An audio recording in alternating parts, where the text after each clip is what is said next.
Sin más preámbulo, en cuanto al empuje lateral de tierras, es importante hacer mención de unas generalidades o de algunos aspectos generales. Lo primero, como se lo mencionaba, el establecimiento de la presión lateral de tierra es muy importante porque es la base del diseño de las estructuras de contención.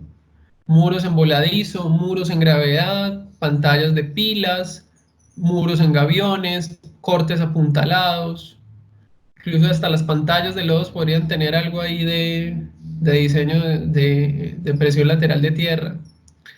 Entonces es un tema fundamental, un tema muy importante a la hora de qué, a la hora de diseñar estructuras de contención. Cuando usted llegue a Geotecnia 3 y cuando le hablen del diseño de cimentaciones profundas, va a ver que hay metodologías de diseño de cimentaciones profundas que se basan en el establecimiento de la condición activa y la condición pasiva, que es algo que vamos a ver hoy, que vamos a definir hoy. Entonces también ahí es importante tener claridad sobre los coeficientes de presión lateral de tierra. Entonces, en ese sentido, en lo que nos vamos a concentrar es en estas primeras sesiones, es hacer un recorrido a través de los diferentes desarrollos, de los diferentes procesos, de las diferentes metodologías que vienen asociadas a diferentes autores que trabajaron el tema de empuje, que viene asociado a ciertas hipótesis o a ciertas, digamos, características del problema o características de los materiales y que hoy por hoy se pueden ver replicadas en la práctica. Eso lo vamos a mirar. Importante mencionar que como aparece en pantalla, la presión lateral de tierra pues depende o dependerá de varios factores. Ahí yo le menciono algunos que considero yo los más importantes. Lo primero, las propiedades físicas del suelo. Específicamente hablando, tener claridad sobre qué. Tener claridad el tipo de material que tengo yo. Es decir, si soy un suelo granular, si soy un suelo cohesivo, si soy un suelo con mucha, digamos, con una densidad relativa importante o una densidad relativa muy baja. Es importante también tener presente la resistencia del suelo en relación a los procesos de consolidación. Esto va a ir muy de la mano con la resistencia al corte. Tener claridad de cuáles son los parámetros geotécnicos del material. Recuerde, efectivos totales y cómo esos parámetros o la generación de unos parámetros en específicos van de la mano con una consolidación, un proceso de consolidación. Entonces tenga presente que cuando hablamos de la consolidación, el tener una condición consolidada o no consolidada desde la resistencia al corte, pues va a tener una repercusión importante. Específicamente hablando de la generación o no de excesos de presión de poros, como lo veíamos al comienzo de la asignatura. Importante hablar también de la interacción entre la estructura y el suelo. Eso va a ser muy importante cuando lleguemos al tema de la teoría o el empuje lateral de tierras con la teoría de Coulomb. Ahí vamos a hablar de la existencia de un ángulo delta, que es un ángulo que es función de la fricción entre los materiales y de la interacción que se da entre ellos. Hablaremos también de las características de deformación. Esto será muy importante de cara al final de la sesión de hoy porque eso nos va a permitir diferenciar entre los estados de empuje para el material. Y vamos a ver y lo vamos a poner en práctica en la siguiente sesión, en el taller, el paso número 5, el que tiene que ver con la colocación de cargas dentro del problema o dentro de la estructura de contención. Entonces hablamos de tener alturas de lleno mayores, colocar sobrecargas en la parte superior de la estructura de contención o incluso a mirar cuál es el efecto de las cargas vivas por sismo o de la carga viva debido al tránsito como tal y cómo eso se puede cuantificar dentro de un empuje y dentro de una distribución lateral de tierras. Con base en eso, muchachos, ¿qué es importante decir? Que desde el punto de vista de la presión lateral de tierras, los casos más comunes son los que aparecen acá en pantalla, la condición activa y la condición pasiva. Eso, como le digo, va en relación a la deformación, o como le decía en el paso número 4, va en función de la deformación. Y esa es nuestra intención el día de hoy, que podamos tener claridad por qué tenemos una condición pasiva, o qué significará una condición pasiva para el material y qué significará una condición activa para el material. Eso es muy importante de cara al diseño de una estructura de contención. tener claridad cuándo soy activo y cuándo soy pasivo. Entonces, vamos a mirarlo. Entonces, lo primero que hay que decir, o lo primero que hay que hacer mención, muchachos, es mirar lo que serán para nosotros o lo que van a representar las fuerzas dentro de un muro de contención o de una estructura de contención como tal. Entonces, para ello, le voy a mostrar la figura que está viendo en pantalla, en donde tenemos una estructura de contención, un muro de contención que tiene un peso W y que se encuentra sosteniendo un lleno. Mírelo acá. Entonces, es un muro que está sosteniendo un material, un muro que está sosteniendo un suelo. Al suelo, o cuando hablamos de la interacción de un suelo con la estructura de contención, el suelo que está siendo contenido por el muro lo llamamos lleno. Así se le conoce en el argot geotécnico, lleno. Entonces tenemos ese peso, ese muro representado por un peso W, tenemos un lleno y vamos a ver que en la parte inferior contamos con la presencia de dos fuerzas. La presencia de una fuerza normal en oposición al peso del muro, una acción-reacción de la base o del suelo de fundación, y tenemos la presencia de una fuerza de fricción que yo llamo F. Mire que esa fuerza de fricción es muy interesante o es muy importante. ¿Por qué? Porque es una fuerza de fricción que tiene una componente que se está moviendo hacia la derecha, o al menos en lo que en este dibujo se considera. Y que esa fuerza de fricción va en oposición, al menos, de esta otra fuerza que yo denomino empuje activo y que llamo EA, y esta fuerza de fricción va en la misma dirección de otra fuerza que yo denomino empuje pasivo y que simbolizo con la notación EP. EP de empuje pasivo, EA de empuje activo. ¿Qué significa eso entonces desde el punto de vista de las fuerzas del muro de contención? Que para establecer la condición activa y pasiva es necesario, o más bien, tener claridad de que se puede generar una condición activa y pasiva dentro de un sistema muro-suelo o muro lleno.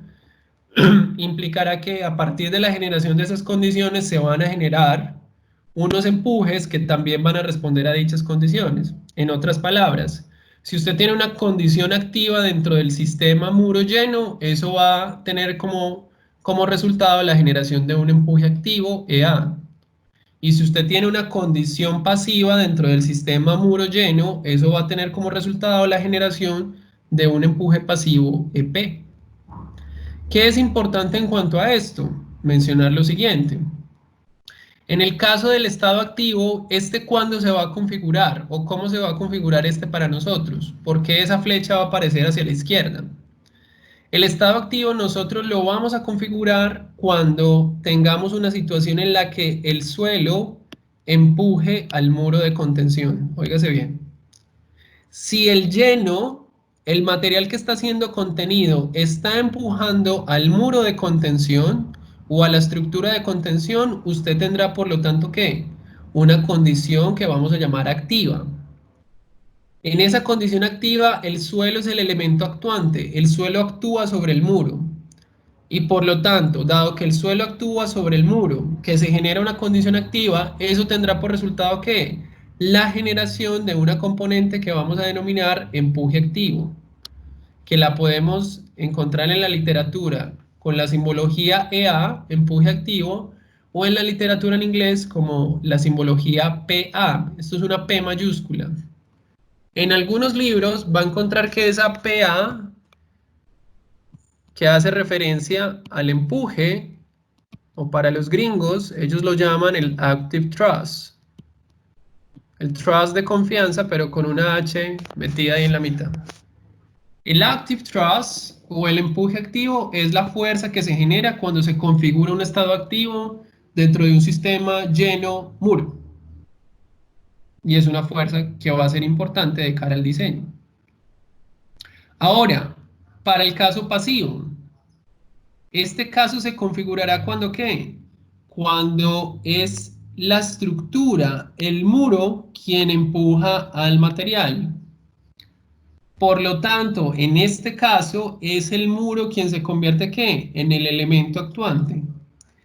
Y el resultado de eso es que, si el muro empuja el lleno, si el muro empuja el material, se va a generar una componente de fuerza que vamos a denominar empuje pasivo, EP, y que en la literatura la puede conocer también como ¿qué? La puede también conocer con el nombre de PP, que de manera análoga al caso del empuje activo en inglés, pues este era referencia al passive thrust, o así lo va a encontrar en la literatura, el active thrust o el passive thrust.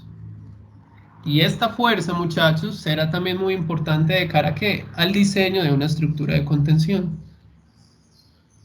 Entonces, nuestra intención en esta sesión es tener claridad de cómo se generan esas fuerzas, para que en la siguiente sesión podamos determinarlas, trabajar con ellas y verificar el diseño de una estructura de contención.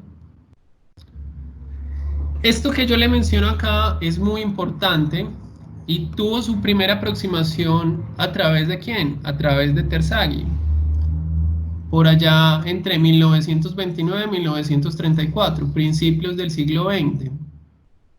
En donde, ¿qué encontró Terzaghi? Terzaghi dijo, vea, yo voy a coger estas fuerzas o la existencia de estas fuerzas y las voy a enmarcar dentro de un contexto más geotécnico, dentro de un contexto más ingenieril, dentro de digamos, una materia asociada a la mecánica de suelos. Entonces, ¿qué dijo Terzaghi? Dijo, listo, yo sé que estos empujes o esas fuerzas que yo voy a tener ahí se van a generar por la interacción que hay entre el muro y el lleno. Y por lo tanto, yo podré generar un empuje dentro de mi muro o dentro de mi sistema en función de quién, en función de la dirección del movimiento del muro, como aparece en la parte inferior. En otras palabras, si yo como muro me alejo del lleno, voy a tener un resultado y si yo como muro me acerco hacia el lleno, yo voy a tener un resultado. Entonces, qué dijo Terzaghi? Ese movimiento o esa dirección de movimiento del muro se experimentará en función de quién? En función de movimientos laterales que pueden deberse a qué? A traslación, a rotación o incluso a movimientos que contengan ambos, rotación y traslación a la vez, porque la estructura puede rotar o puede trasladarse. Entonces, dependiendo de lo que yo tenga, pues voy a tener cierto empuje. Entonces, en ese sentido que dijo Terzaghi, mire, si yo tengo mi muro y si yo me estoy moviendo hacia el lleno, ¿qué va a significar eso? Que es el muro quien empuja el material. Y por lo tanto, si es el muro el que empuja el material, yo voy a tener que se me genera una condición o una fuerza de empuje que la voy a llamar pasiva, empuje pasivo. Si por el contrario yo tengo una condición en la que el muro se aleja del lleno, o en la que el lleno empuja al muro, yo voy a tener como resultado de eso la generación de una fuerza que voy a llamar empuje activo, dependiendo de quién empuja a quién. Y lo que es interesante de esto en cuanto a la generación del empuje pasivo y el empuje activo es que entre estos dos estados existe un puente que vamos a conocer, como se lo coloco yo acá en la parte inferior derecha, conocido como el empuje en condición de reposo, es cero. Existirá un puente entre lo activo y lo pasivo. Ese es cero, que usted lo puede ver acá en pantalla, es una condición que se produce ¿qué? Cuando no hay movimiento del lleno respecto al muro y viceversa. Es decir, cuando tanto el muro como el lleno, como el material, como el suelo se encuentran ¿qué? En total equilibrio o no hay movimiento del uno respecto al otro. Ese empuje en reposo se dará entonces ¿qué? Cuando no hay desplazamiento. Entonces, por lo tanto, además de la componente activa y además de la componente pasiva, usted tendrá un puente entre las dos, que es una condición en la que si no hay desplazamiento del muro, usted va a tener un empuje que vamos a denominar reposo. Y este empuje en reposo también será muy importante para el diseño de la estructura de contención. No lo vaya a olvidar. Entonces recuerde, activo, pasivo y reposo. Con esos tres empujes O con esas tres fuerzas es que nosotros nos vamos a, digamos, ir o vamos a trabajar de cara al diseño de la estructura de contención. Llámese muro, llámese anclaje, llámese pantalla de pilas, llámese corte apuntalado, cualquiera de esos. Muy importante tenerlas presentes. Y que esas fuerzas o la generación de esos empujes dependerá de qué? De la deformación y del movimiento relativo del muro hacia el lleno o del lleno hacia el muro. Muy importante que lo tenga presente.